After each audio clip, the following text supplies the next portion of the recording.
এর অ্যাডমোবের ভিডিওতে অনেকেই কমেন্ট করেছেন কিভাবে অ্যাপ তৈরি করার জন্য সঠিক আইডিয়া খুঁজে বের করব এবং নিশ মার্কেটের জন্য অ্যাপ তৈরি করে সেখানে অ্যাপ ইন্টিগ্রেট করে কিভাবে অ্যাড রেভিনিউ জেনারেট করব।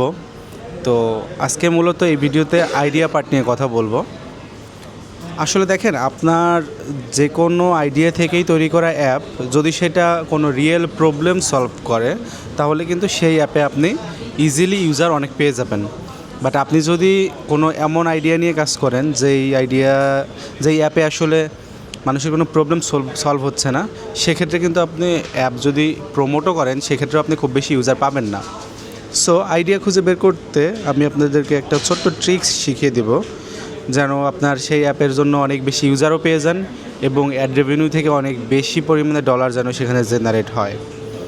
আপনারা সবাই অলরেডি জানেন যে বাংলাদেশ বা সাউথ এশিয়ার যে ইউজার রয়েছে সেই ইউজারের জন্য কিন্তু গুগল খুব একটা বেশি পেমেন্ট দেয় না, যার কারণে আমরা এমন কিছু অ্যাপ খুঁজে বের করব যেগুলো টায়ার 1 কান্ট্রি অর্থাৎ ইউএসএ, ইউকে, কানাডা বা ইউরোপের দেশগুলোর লোকজন ইউজ করে। তো সেই দিক চিন্তা করতে গেলে আমরা প্রথমেই আগে চিন্তা করব অলরেডি কোন অ্যাপগুলো তাদের মার্কেটে আসছে এবং হিউজ পরিমাণে ইউজার সে অ্যাপগুলো ইউজ করছে। এখন ভাই প্রশ্ন হচ্ছে, যেই অ্যাপগুলো অলরেডি মানুষ ইউজ করতেছে সেটার অল্টারনেটিভ বানালে কি আসলেও ইউজার পাওয়া সম্ভব? আমি বলছি আপনাকে 100% গ্যারান্টি দিচ্ছি, ডেফিনেটলি পসিবল ইউজার পাওয়া। আপনি হয়তো তাদের মতো ইউজার পাবেন না, বাট তাদের হাফ বা কোয়ার্টার কোয়ান্টিটির ইউজার আপনি কিন্তু পেয়ে যাবেন। আপনি জানেন বাইরের দেশের ডেভেলপারদের মান্থলি আর্নিংয়ের একটা টার্গেট থেকে $15,000 থেকে $20,000 ন্যূনতম, বাট আমাদের দেশে কিন্তু 500-1000 বা $1500-2000 আমি মনে করি, অন্তত আমার 8-9 বছর এক্সপিরিয়েন্স থেকে আমি দেখেছি মার্কেটে ইভেন সিনিয়র ডেভেলপাররাও $1500-2000 মধ্যে আর্নিং হলে তারা হ্যাপি থাকে। তো আপনি একবার চিন্তা করেন, বাইরের দেশের কোনো ডেভেলপার তার অ্যাপ থেকে অ্যাড রেভিনিউয়ের মাধ্যমে যদি জাস্ট $1500-2000 আর্নিং করে, সেটা দিয়ে কিন্তু তার আসলে চলবে না। বাট আমাদের দেশের ডেভেলপারদের কিন্তু সেটা দিয়ে আলহামদুলিল্লাহ ভালোভাবে চলে যাবে এবং চলতেছেও। আমারও অ্যাপগুলো থেকে দেখা গেছে যেই রেভিনিউ আসে সেটা দিয়ে আলহামদুলিল্লাহ আমার ভালোই যাচ্ছে। তো আপনার কি করতে হবে, বাইরের দেশের ডেভেলপার যেহেতু অ্যাপ তৈরি করে শুধুমাত্র অ্যাড রেভিনিউর উপর ডিপেন্ড করতে পারে না, তার জন্য তাকে আর্নিংয়ের জন্য আরও বেশ কিছু জিনিস অ্যাড করতে হয়, যেমন ইন অ্যাপ পারচেজ বা পেইড অ্যাপ।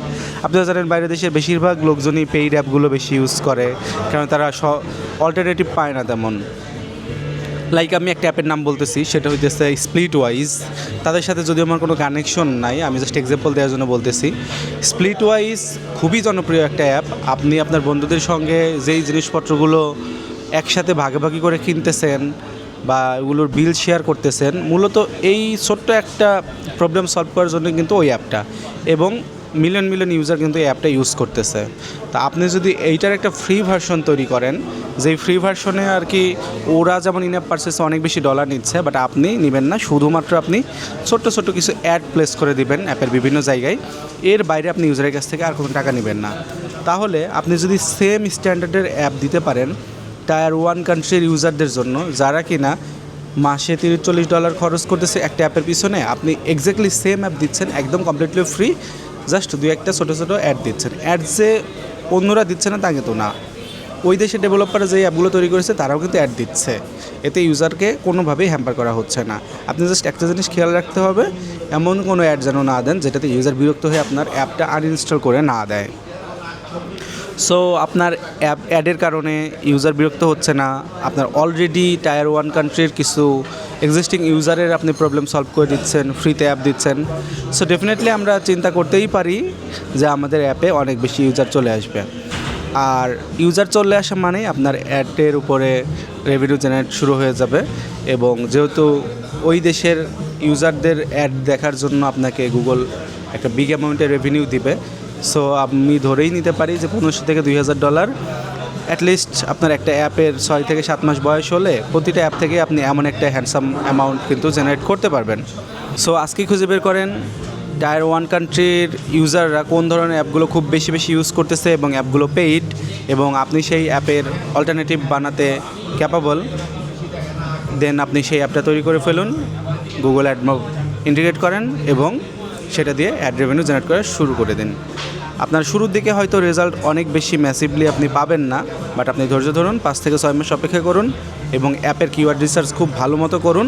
অ্যাপের কিওয়ার্ড রিসার্চ করার জন্য আপনারা একটা ওয়েবসাইট ইউজ করতে পারেন, সেটা হচ্ছে Fox data. Fox data use করে আপনি আপনার অ্যাপটা কিন্তু অ্যাপ স্টোরে বা প্লে স্টোরে র্যাঙ্কিং করতে পারবেন এবং খুব বিগ কোয়ান্টিটির ইউজার কিন্তু আপনি সেখানে আনতে পারবেন, প্লাস আপনার অ্যাড রেভিনিউ জেনারেট করতে পারবেন। সবাই ভালো থাকবেন, পরের ভিডিওতে দেখা হবে। আল্লাহ হাফেজ।